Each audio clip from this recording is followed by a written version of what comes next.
Shoulder abduction occurs in the frontal plane around an anterior-posterior axis. Right? There are many bony structures involved in this motion. Right? So you have the humerus, right, is going to move within the glenoid cavity of the scapula. Right? When this is happening, and that's we call it the glenohumeral joint. Right? When that's happening, the scapula is going to upwardly rotate at the clavicle. We call that the acromioclavicular joint. All right? And then, as the clavicular elevates, it's going to be moving at the sternoclavicular joint. All right?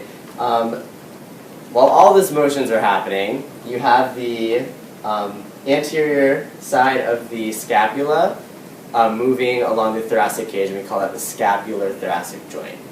Right? So, we're going to focus mostly on the glenohumeral joint when describing what's occurring during shoulder abduction.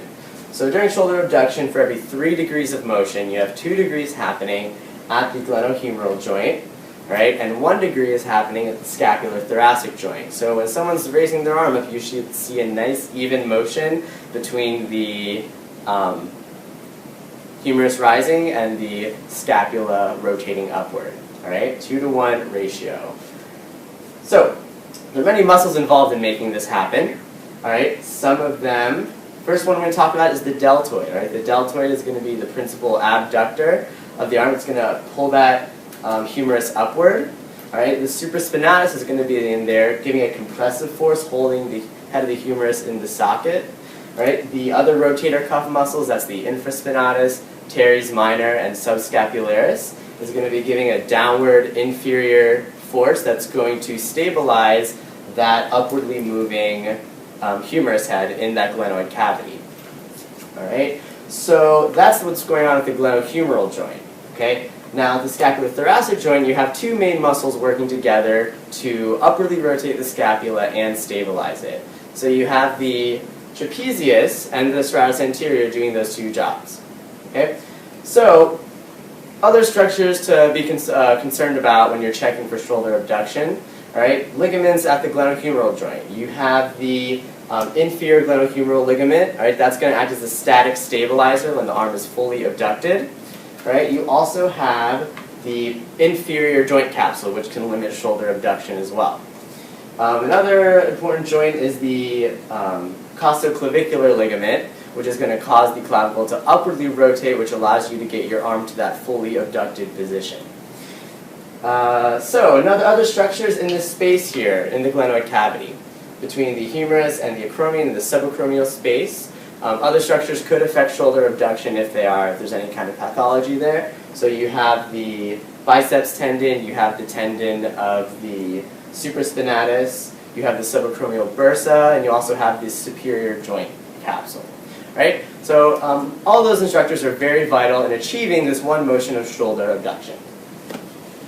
For goniometry, upper extremity tests are more reliable than lower extremity tests, but shoulder abduction is less reliable than other extremity joints being tested.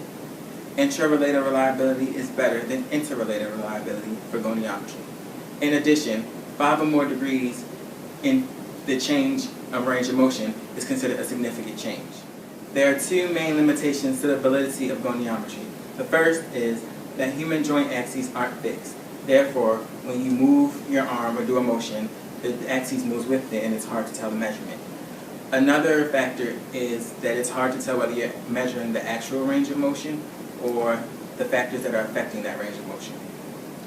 It is appropriate to use the goniometer for shoulder abduction when screens have shown a loss of range of motion within the shoulder. Additionally, when you have a known pathology or functional limitation within the shoulder complex. And lastly, to track your progress with the patient to achieve a specific goal.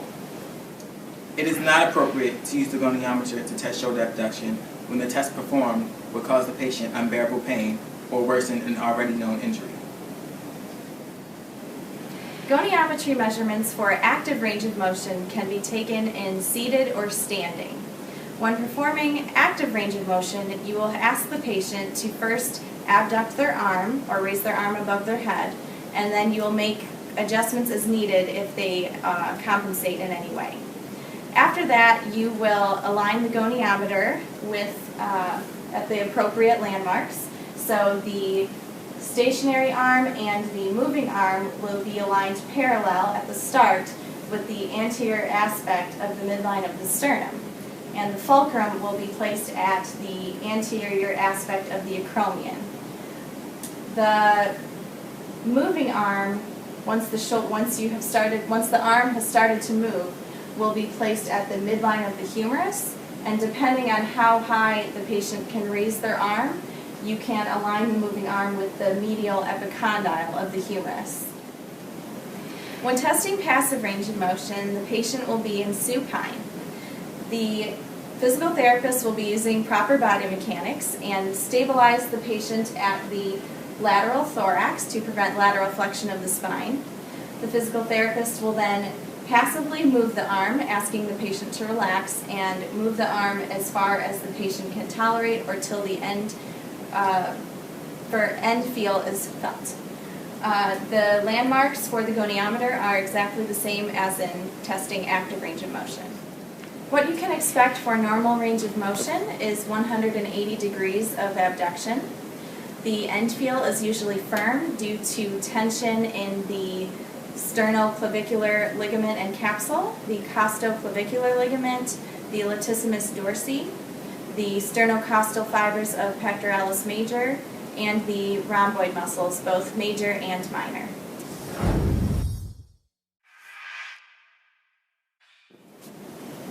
Hi, Justin. My name is Alia Baj, and I'm going to be your physical therapist. How are you doing today? Good, how are you? I'm good. So I heard that you've been having some shoulder pain. So today I'd like to take a look at your shoulder abduction, which is basically this motion. So I'm going to see how far you can raise your arm above your head, if you can, okay? So could you please take your shirt off for me? Sure.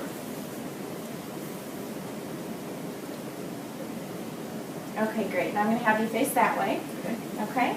And what I want you to do is put your palm facing forward and then raise it up just like that, as much as you can, okay? Okay. I'm going to go ahead and make an adjustment if that's okay with you. So I see that you're kind of leaning to the left, and I'd like you to stay upright like that and raise your arm as much as you can.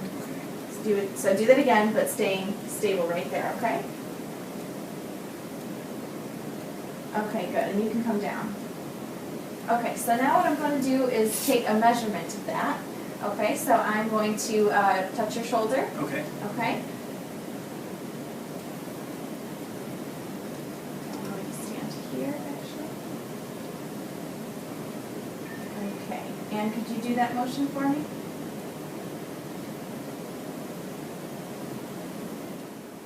Okay, and I see that your active range of motion is 121 degrees. So you can go ahead and relax. Okay, Justin, could you go ahead and lie on the table for me with your head at this side of the table? Yep.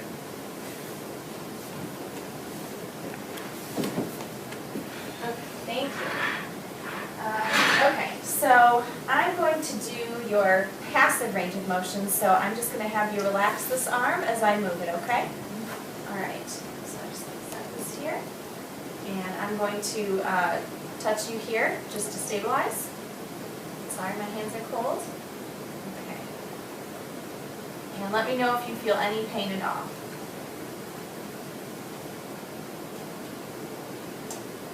Any pain? No pain. A little bit there? Yeah. Okay, are you relaxing? Relax your arm.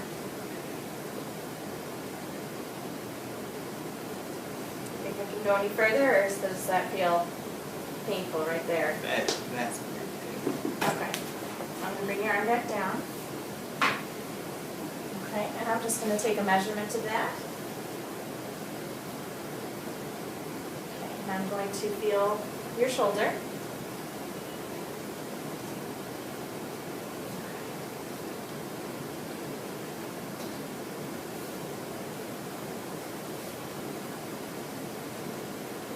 So again, let me know when you feel that pain.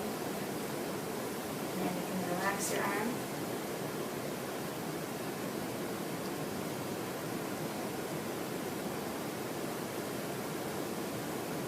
You feel anything? Any pain? right here. Right there, okay. All right, so you can relax. I'm going to hold your arm here as I take the measurement. Just feeling your elbow.